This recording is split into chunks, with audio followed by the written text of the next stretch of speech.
Hello everyone, मैं प्रिया का स्वागत करती हूँ अपने चैनल पर। और बाय टाइटल आपको पढ़कर पता चल गया होगा कि आज का वीडियो किस बारे में है।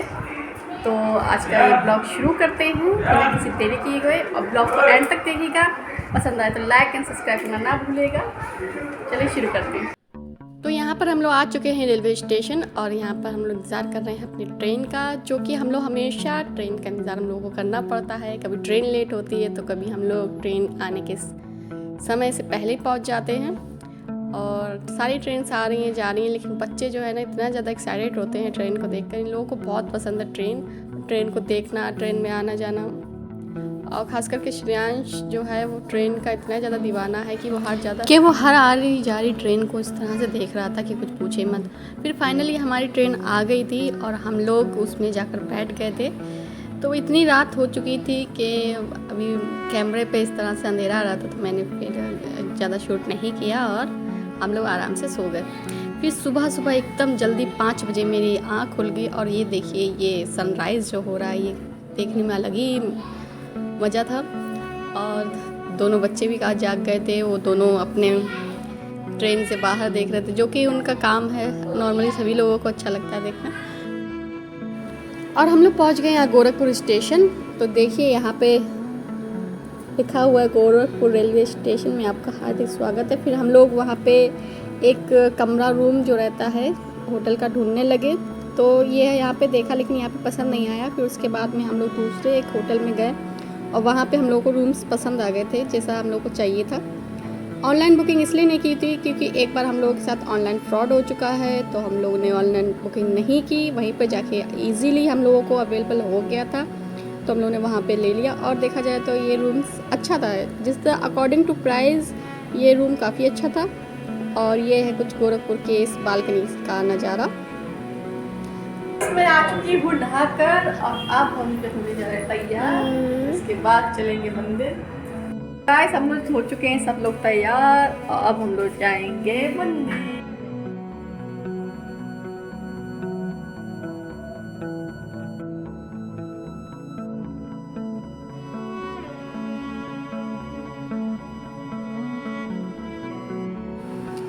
तो यहाँ पे बैठ चुके हैं हम लोग ई रिक्शे में, और ये देखिए यहाँ पे जो है अभिषेक किस तरह से मुंह बना रहा है, क्योंकि श्रेयांश जो है वो बोला, जिद करने लगा कि मैं मामा ही के पास ही बैठूंगा, मुझे मामा के पास बैठना है। एक्चुअली वो अपने मामा से बहुत ज़्यादा प्यार करता है, और यहाँ पर अथर्व अपने पापा से बहुत ज़्यादा प्यार करता है, तो वो अपने पापा की गोद में बैठा है। अब मुझसे कोई प्यार करता है कि नहीं करता है मुझे नहीं पता पर मेरे पास तो कोई जल्दी नहीं आता है, और मैं आराम से वीडियो शूट करती रहती हूँ। तो ये देखिए ये आ चुका है हमारे गुरु गोरखनाथ जी का मंदिर। और देखा जाए तो यहाँ पर आके एक अलग ही सुकून महसूस होता है। यहाँ पे इतनी ज़्यादा चेकिंग हो रही थी कि मुझको बोला गया कि आप अपना फ़ोन अंदर रखिए, जो कुछ शूट करना हो आप अंदर करिएगा, यहाँ पे कोई फ़ोन नहीं अलाउड नहीं है। तो वही चेकिंग वगैरह अच्छे से करवा ली थी। उसके बाद में हम लोग, चूँकि मंदिर थोड़ी दूरी पर है, ये मंदिर जो है 56 एकड़ में फैला हुआ है यहाँ मंदिर प्रांगण, और ये एक सिद्ध पावन भूमि है। यहाँ पे दूर दूर से बहुत सारे लोग आते हैं, अपनी मनवांछित वर मांगते हैं, और गुरु गोरखनाथ की कृपा जरूर पाते हैं। गुरु गोरखनाथ वैसे भी दानी महादानी वरदानी हैं, और देखा जाए तो उनके इतने सारे भक्त हैं, मैं आपको शूट नहीं कर पाई। इतनी सारी बसेस, इतनी सारी जीप वगैरह आई थी कि वहाँ पे खड़ी थी। और ये अथर्व को लग गई भूख, तो उसके सुबह कुछ नहीं मिला ज़्यादा, क्योंकि हम लोग यहाँ पे लगभग 7 साढ़े 7 पे पहुँच चुके थे। तो वहाँ पे खीरा वगैरह जो मिला था वो मतलब ले लिया था। वैसे तो गुरु गोरखनाथ जी के मंदिर के आसपास कोई किसी चीज़ की कमी नहीं है। कपड़े की बहुत सारी दुकानें हैं, शूज़, ज्वेलरी, रेस्टोरेंट्स, हर चीज़ अवेलेबल है गुरु गोरखनाथ जी के पास में, तो किसी चीज़ की कोई कमी नहीं है। तो फिर वहाँ पर हम लोगों ने लिया प्रसाद, जो कि प्रसाद खरीद रहे हैं हम लोग।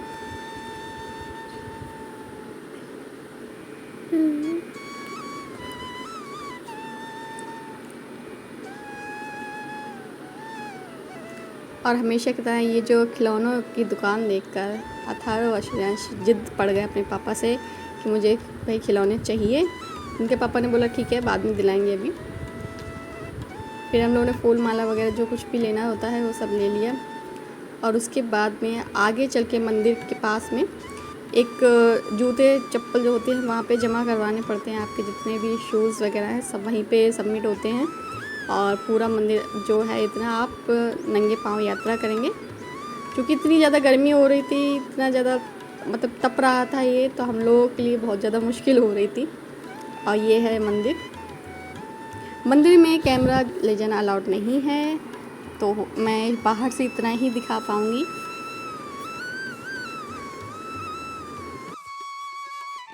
देखकर विश्वास ही नहीं हो रहा था कि लगभग सुबह के 8 ही बज रहे होंगे और यहाँ पे काफ़ी सारे श्रद्धालुओं की भीड़ लगी हुई थी। तो हम लोगों ने यहाँ पे शू वगैरह अपने सबमिट कर दिए, हाथ पाँव मुँह धोकर आ चुके हैं। तो जैसे मैंने बताया कैमरा ले जाना अलाउड नहीं है, लेकिन मैं यहाँ पे गुरु गोरखनाथ की तस्वीर लगा दूँगी। तो ये है गर्भगृह की तस्वीर। यहाँ पे योगी नाथ आदित्यनाथ यहाँ के महंत हैं। तो फिर उसके बाद हम लोगों ने दर्शन कर लिए। फिर यहाँ पे बहुत सारे मंदिर हैं, जैसे कि बाबा भैरवनाथ, भोलेनाथ, दुर्गा माँ। इसके अलावा अंदर भी इतनी सारी मूर्तियाँ हैं कि आप सोच भी नहीं सकते हो। यहाँ पे ये धूना है जो कि स्वयं गुरु गोरखनाथ ने जलाया था इस धूने को। तो ये धूनी तब से ही जल रही है और ये काफ़ी मान्यता वाली है। कहते हैं कि यहाँ पे स्वयं ज्वाला माँ ने प्रकट होकर गुरु गोरखनाथ को दर्शन दिए थे और उनकी मनवा इच्छा पूरी की थी। तो यहाँ पे काफ़ी सारे सिद्ध साधु हैं। यहाँ पे एक मूर्ति है जो गुरु गोरखनाथ की यहाँ पे इस तरफ है। तो मैं ये चुपके शूटिंग कर रही हूँ। जैसे उन लोगों को पता चल जाता है कि मैं यहाँ पे शूट कर रही हूँ, तुरंत मुझ पर टोकते हैं कि भाई फ़ोन ले जाना अलाउड नहीं है आपको। तो ये सारी जो मूर्तियाँ हैं वो नाथ संप्रदाय के महान योगियों जी की हैं और इनके सारे नाम वगैरह लिखे हुए हैं। लेकिन चूँकि मैंने आपको बताया कि वो लोग अच्छे शूट नहीं करने दे रहे थे, तो मैं जितना शूट कर पाई उतना है यहाँ पे। तो ये है हमारे उत्तर प्रदेश के मुख्यमंत्री योगी आदित्यनाथ का घर। ये घर जो महंत का होता है ये उनका ही घर है, योगी आदित्यनाथ का। और ये है यहाँ पे एक मंदिर। यहाँ पे बहुत सारे योगी महात्माओं जी के लगे हुए हैं। रानी लक्ष्मीबाई से लेकर मतलब अलग अलग जिनको सब भूल चुके हैं उनकी तस्वीरें लगी, मतलब मूर्ति लगी हुई हैं। और ये है एक नया बना हुआ मंदिर। ये मंदिर इतना ज़्यादा सुंदर है कि आप पूछिए मत। बाहर से इतना ज़्यादा सुंदर है, उससे लाख गुना ये अंदर से ज़्यादा सुंदर है। लेकिन चूँकि हम लोगों को यहाँ पे कैमरा ले जाना अलाउड नहीं था, तो हम लोग नहीं शूट कर पाए। फिर यहाँ पे बच्चे कहने लगे कि उनको करनी है बोटिंग, तो फिर हम लोगों ने लाइफ जैकेट पहन के बोटिंग वगैरह करना शुरू किया। और अथर्व की जैकेट देखिए आप। ये भीम सरोवर है ना भैया? भैया बता रहे हैं भीम सरोवर है। तो इसके पीछे की कथा ये है कि जब पांडव युद्ध जीत चुके थे महाभारत का, तो उसके बाद में उन्होंने राजसूय यज्ञ करने का सोचा था। तो हमारे महान तपस्वी गुरु गोरखनाथ को बुलाने के लिए भीम जी को भेजा था। तो गुरु गोरखनाथ जो थे वो तपस्या में लीन थे, लेकिन भीम जी ने वहाँ पे प्रतीक्षा करना उचित समझा। वो काफ़ी महीनों तक प्रतीक्षा करते रहे। फिर उसी दौरान उनको नींद आ गई और उन्होंने यहाँ पे ना जाने कितने महीने तक विश्राम किया। फिर जब वो उठे नींद से तो उनको प्यास लगी, तो उन्होंने जब मतलब ज़मीन में खोदना शुरू किया तो वहाँ पे एक सरोवर उत्पन्न हो गया जो भीम सरोवर के नाम से जाना गया, जो आज भी वहाँ पे मौजूद है। में इस भूमि की बहुत ज़्यादा मान्यता है। तो यहाँ पर दूर दूर से, जैसे मैंने लोग बताए थे, तो ये देखिए ये गाड़ियाँ इतने, वहाँ उस तरफ इतनी सारी बसेस लगी हुई थी कि पूछे मत। यहाँ पे सब लोग भगवान श्री सत्यनारायण जी की कथा करवा रहे थे, कुछ लोग अपनी पूजा पाठ कर रहे थे। दिखाओ क्या है तुम्हारा?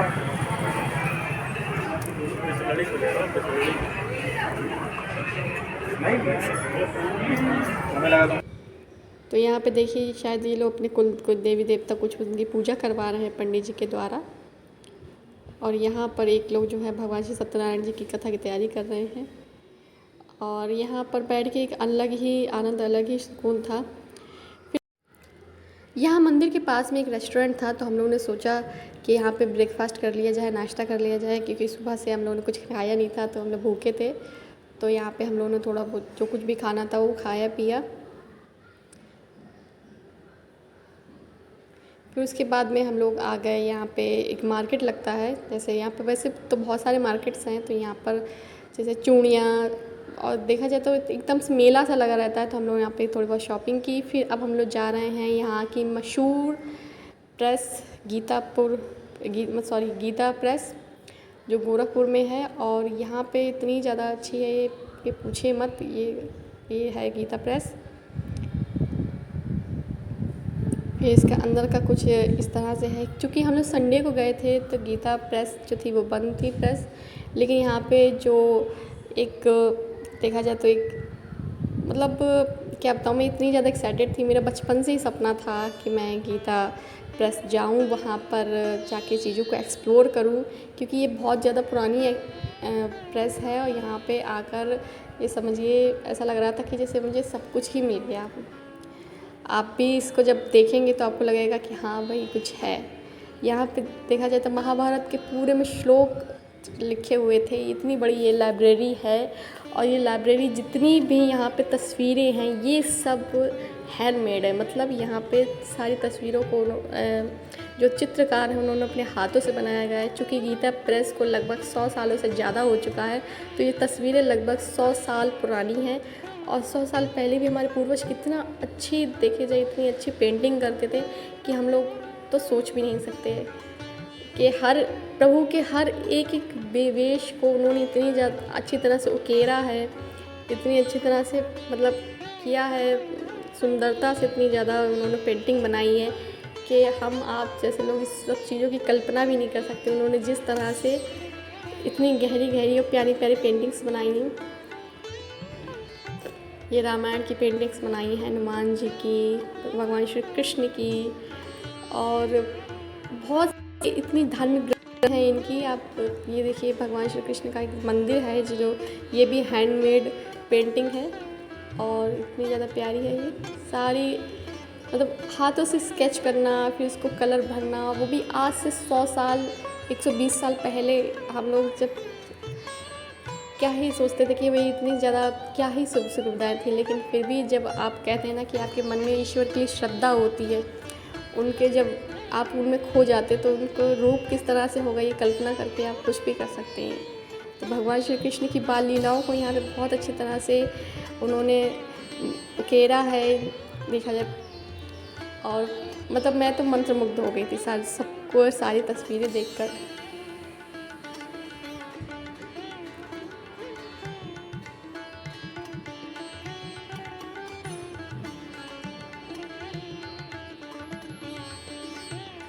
ये महाराज की तस्वीर, भगवान श्री हरि जो शेषनाग की शैया पे शयन कर रहे हैं उनकी तस्वीर। ये राधिका और भगवान श्री कृष्ण के चरणों में जो चिन्ह है उनकी तस्वीर। ये महाभारत में हनुमान जी ध्वजा पे विराजे हैं। ये एक एक छोटी छोटी चीज़ों की जिस तरह से उन्होंने किया है वर्णन देखने लायक है। फिर यहाँ पे मैंने कुछ बुक्स खरीदी, और फिर उसके बाद में अब हम लोग जा रहे हैं अपने होटल वापस, क्योंकि इतना ज़्यादा थकान हो चुकी थी। हम लोगों को बज चुके हैं लगभग 4, और हमारी है 6:30 बजे 7 बजे ट्रेन। तो यहाँ पे हम लोग ने आराम कर चुके हैं और सोकर उठ चुके हैं। फिर उसके बाद में तैयारी कर रहे हैं अब जाने की। तो बहुत अच्छा लगा गोरखपुर में। अब हम लोग जा रहे हैं तैयारी, और ये बैठ गए हैं ट्रेन में। और ट्रेन में देखा जाए इतनी ज़्यादा भीड़ थी कि भाई आते हुए तो नहीं लग रहा था, लेकिन जाते हुए थकान भी थी काफ़ी, और इतना ज़्यादा स्ट्रेस था कि लग रहा था कि चलो एक दिन और घूम लेते और अच्छा लगता।